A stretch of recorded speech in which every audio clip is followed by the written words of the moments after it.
लग्नाचे आमिष दाखवून 14 वर्षे 5 महिने वयाच्या अल्पवयीन मुलीचे अपहरण करून तिच्यावर अत्याचार केल्याची संतापजनक घटना बार्शी तालुक्यास उघडकीस आली आहे. या प्रकरणी बार्शी तालुका पोलीस ठाण्यात 6 जणांविरुद्ध पोक्सो तसेच भारतीय न्याय संहितेच्या विविध गंभीर कलमान्वये गुन्हा नोंदला आहे.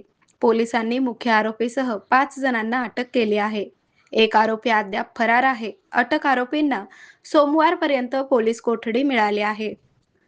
पोलीस सूत्रांनुसार पीडित मुलगी व आरोपी हे एकाच परिसरातील रहिवासी आहेत. मुख्य आरोपी यश पांडुरंग बर्डे वय 20 याला मुलगी अल्पवयीन असल्याची माहिती असतानाही त्याने तिच्याशी सलगी साधून वय 18 वर्षे पूर्ण झाल्यावर लग्न करेल असे खोटे आश्वासन दिले. या आमिषाला बळी पडलेल्या मुलीचा गैरफायदा घेत 31 मार्च ते 9 एप्रिल 2026 दरम्यान आरोपीने आपल्या इतर 5 साथीदारांच्या मदतीने कट रचला.